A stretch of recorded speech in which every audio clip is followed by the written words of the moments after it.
Saudara saya kasih di dalam nama Tuhan Yesus Kristus, Salam Alaikum Bisem Hamasya. Rupanya banyak yang absen, yang membuat prospora yang sudah tidak hadir, memberitahu mendadak untuk kita ada persiapan profit prospora. Kalau enggak tahu. Jadi lain kali hal ini jangan sampai pulang, ya. Kalau tidak membawa prospora, yang memberitahu supaya kita bisa membikinnya dan tidak kalah kabut. Tapi kan langsung nanti kok nggak datang prospora, akhirnya masih ada prospora. Saudara,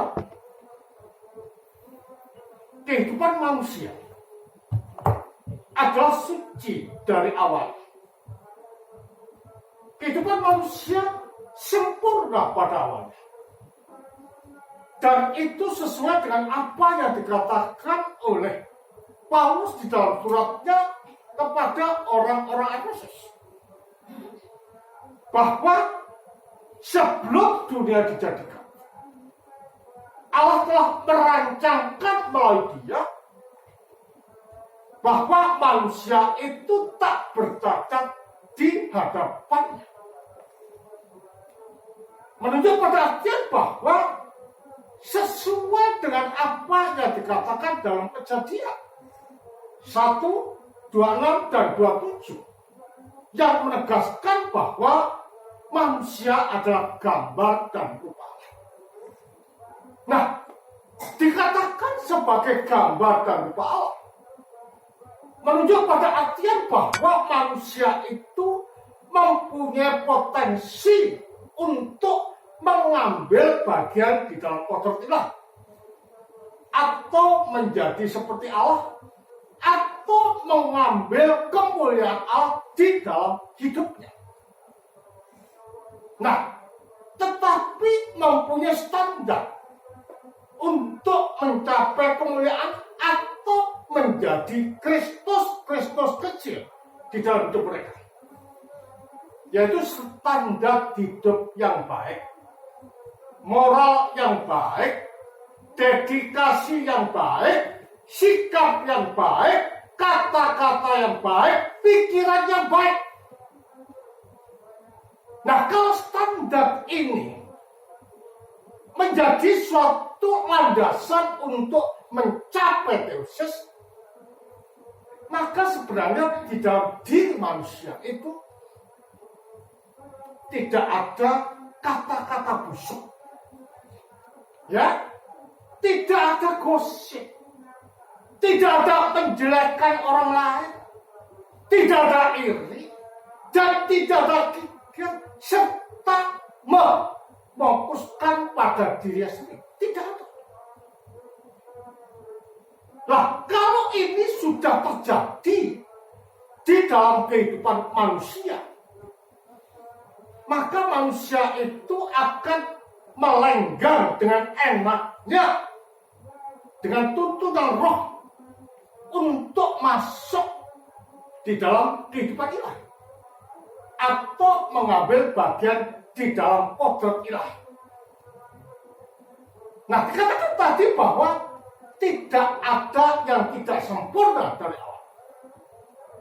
Tetapi mengapa ada orang sakit, ada orang ayam, ada orang sakit panas, ada orang marah-marah, dengki dan serai dalam hidupnya? Itu semua terjadi karena manusia itu mengingkari atau menggunakan kehendak bebas secara salah di dalam hidupnya. Yang seharusnya menuju ke kanan, dia pergi ke kiri. Yang seharusnya kata-katanya jelek, baik menjadi kata-kata jelek. Nah, ini adalah merupakan suatu pelanggaran, merupakan suatu perusakan keberadaannya sendiri sebagai gambar Allah. Menggunakan kehendak bebas secara salah ilah yang melandasi manusia itu tidak mendapatkan kehidupan dari Allah. Manusia mati dan menuruti nafsu-nafsunya sendiri. Bahkan oleh Milos dikatakan bahwa segala lini kehidupan manusia itu telah rusak, bobrok dan hancur. Pikirannya bobrok, kata-katanya bobrok, hatinya bobrok, tindakannya bobrok, kehendaknya juga bobrok. Nah, ini merupakan suatu akibat dari orang-orang yang menggunakan kehendak bebas secara salah. Makanya di dalam bacaan yang kita lihat tadi dalam Markus, kita melihat ada orang yang sakit ayat. Kalau sudah sakit ayat, kumat atau dikatakan epilepsi pada saat ini, dibawa kemana? Dibawa ke api dan dibawa kemana? Ke air. Mengapa api dan air? Karena dua-dua ini adalah sesuatu atau ranah yang sangat bahaya. Menunjuk pada artian bahwa orang yang sakit, artinya terpisah dari Allah, itu ada dalam posisi bahaya.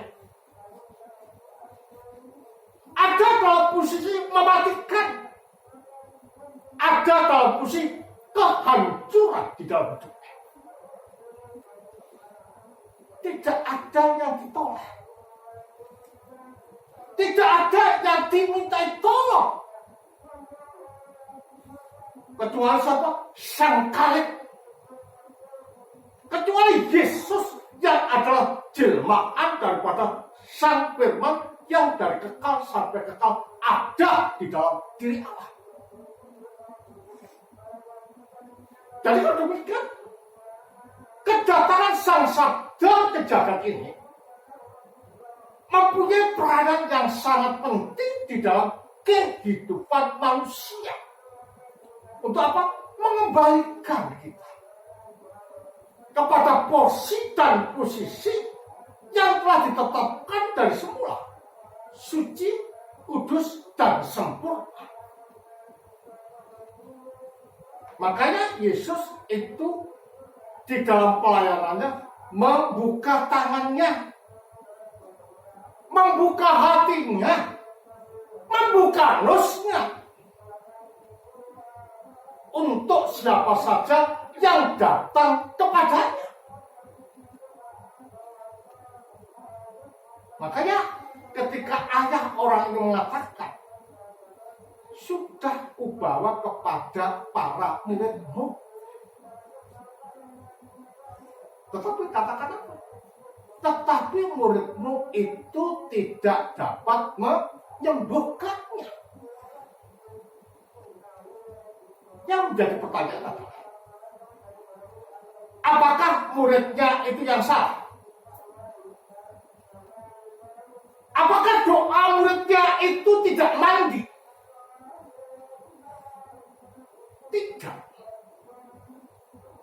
Yang menjadi masalahnya adalah kalbu daripada bapak ini sendiri. Tidak percaya, kurang yakin, dan tidak pede. Nah, Allah itu mengerti apa yang ada di dalam kalbu kita. Kita tidak bisa menyembunyikan apapun. Di dalam Allah semuanya itu terungkap dan terbuka. Jadi tidak sembuhnya anak yang mempunyai penyakit epilepsi yang dirasuki setan ini bukan karena doa para murid tidak tajam, tetapi siapa? Ketidakyakinannya dan kurang yakinnya bapak ini terhadap doa-doa para murid. Maka dikatakan, berapa lama lagi aku harus ada bersama kamu, hai angkatan yang tidak percaya. Kata-kata ini ada isyarat dan mempunyai arti yang dalam. Kata berapa lama lagi aku harus ada bersama kamu menunjuk pada artian bahwa orang ini sebenarnya telah mendengar tentang berita, tentang mujizat, tentang kebijakan hikmat yang Allah sampaikan melalui Yesus. Tetapi orang ini tetap tidak percaya. Orang ini katakan orang bandel dan tegar tengkok. Ketegar tengkok dan kebandelan orang ini di dalam hatinya ini yang menjadikan rahmat ilahi itu tidak bersemi dan bercokol di dalam kalbu. Dampaknya bukan hanya bapaknya saja, anaknya tidak sembuh. Makanya dia mengatakan supaya Yesus itu menyembuhkan. Apakah engkau menyembuhkan? Tidak ada sesuatu yang mustahil bagi orang percaya. Jadi rupanya keyakinan itu perlu di dalam hidup. Tanpa landasan keyakinan dan penyerahan secara mutlak pada Allah yang memberi hidup, impossible we can be helped by God. Jadi kita bisa ditolong oleh Allah dan rahmat Allah masuk di dalam kehidupan orang itu atau kita jika we are trusting much in God. Kita harus menyerahkan sepenuhnya kepada Allah.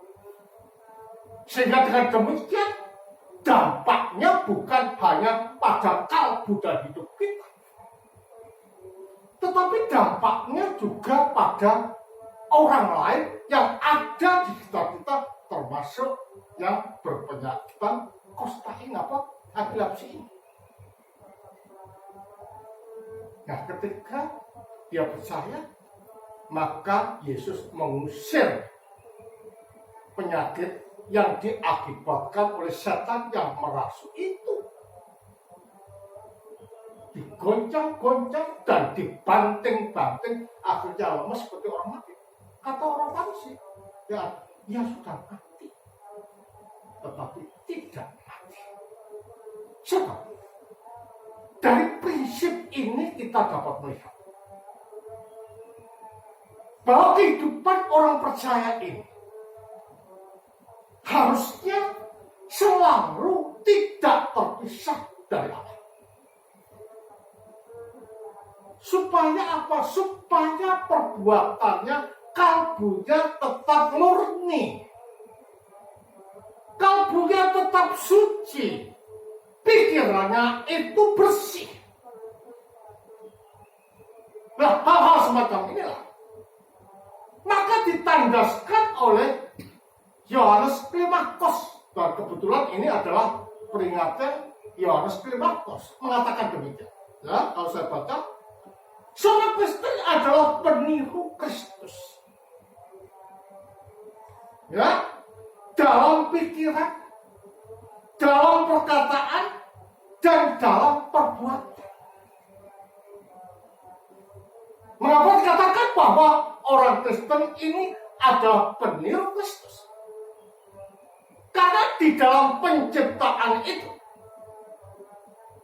Sang Firman adalah sebagai pola dasar dalam penciptaan manusia. Karena polanya adalah Sang Firman, maka orang atau manusia dikatakan sebagai image of the image, gambar dari sang gambar. Nah, kalau dikatakan gambar dari sang gambar, menunjuk pada artian bahwa harusnya ya, manusia itu Kristen. Ya kan? Harusnya manusia itu Kristen.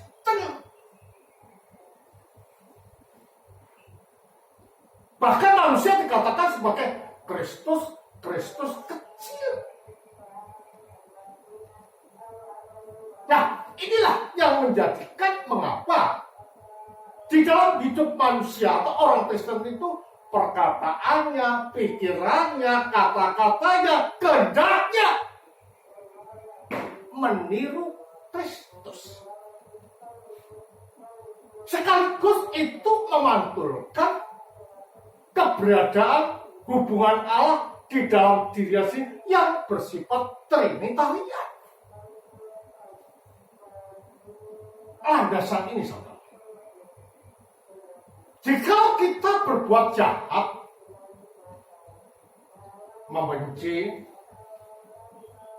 dendam, kikir, ingin membunuh orang, ingin menipu orang, berbohong, dan lain sebagainya, itu sudah melanggar dan menentang keberadaannya sendiri sebagai gambar dan rupa. Karena Allah di dalam dirinya sendiri tidak pernah saling membenci di dalam. Tidak pernah saling menendang, tetapi kasih dalam keharmonisan. Nah, makanya dikatakan bahwa orang Kristen itu harusnya menurut atau meniru tingkah laku Kristus. Juga dikatakan, sejauh ini mungkin secara manusiawi, kata Klimakos, dan dia percaya dengan benar dan tanpa celah di dalam Tritunggal Maha Kudus. Mungkin, tetapi melenceng sedikit. Kata Mas Andre kemarin dikatakan arti murtad. Itu sudah murtad. Ya, kita melenceng dari yang kudus itu sudah murtad di dalam kajian perjanjian baru. Jadi murtad di sini bukan hanya terkait dengan ajaran, penyembahannya pun, sikapnya pun, jika melenceng dari Allah di mana kita diciptakan, itu juga murtad. Juga dikatakan, menurut Darah Suci Yohanes, tujuan hidup kita yang merupakan tujuan yang dipimpin oleh tangga pendakian ilahi adalah Kristus sentris. Tadi saya katakan kan? Jadi tujuan kita adalah Kristus sentris. Karena apa? Karena kita adalah image of the image, gambar daripada sang gambar. Nah, kalau dikatakan tujuan Kristus mengikuti Kristus, menjadi seperti Allah, meniru dan menyerupai Dia dalam kasih ilahinya. Artinya tidak ada celah. Artinya tidak ada cacat. Artinya sempurna. Jadi kehidupan kita sekarang adalah kehidupan yang mendaki, berjuang menuju kepada kesucian. Jadi jangan pernah kita berpikir menjadi orang Kristen as easy. Very difficult. We have to struggle much. Children will live in this earth. Puasa perlu, ya kan? Menyangkal diri perlu, ya kan? Berkata baik perlu, dan berkehendak baik juga perlu. Makanya para bapak gereja mengatakan bahwa orang-orang yang berbuat jahat, suka menipu, suka berbohong, suka merampas banyak orang, itu dikatakan orang yang tidak normal. Makanya gereja dikatakan sebagai rumah sakit untuk mendandani kebobrokan orang yang tidak normal itu melalui apa? Melalui sakramen yang ada di dalam gereja. Dari sini kita dapat melihat bahwa sakramen ini tidaklah boleh dianggap sebagai lambang atau sebagai simbol, tetapi realita nyata yang dapat mengubah perilaku kita, yang dapat mengubah sikap kita dan kehendak hidup kita di jagat ini supaya merefleksikan Allah dan Kristus di dalam hidup dan kehidupan sehari. Makanya Kristus datang menyembuhkan orang sakit kayak ini atau berbagai penyakit yang diakibatkan pelanggaran menggunakan kehendak bebas secara salah. Karena itu saudara, di dalam minggu Klimacus ini kita diingatkan untuk selalu berjuang di dalam kebajikan dan meniru Kristus di dalam hidup dan kehidupan kita, baik kata-kata kita, kasih kita, dan kehendak kita, supaya kata dan kehendak kita adalah kehendak yang suci yang merefleksikan Allah. Selalulah berjuang dalam kesujatan, karena di sana keselamatan dan harapan kita. Kemuliaan dan Sang Putra Sang Roh Kudus, Tuhan memberkati. Amin.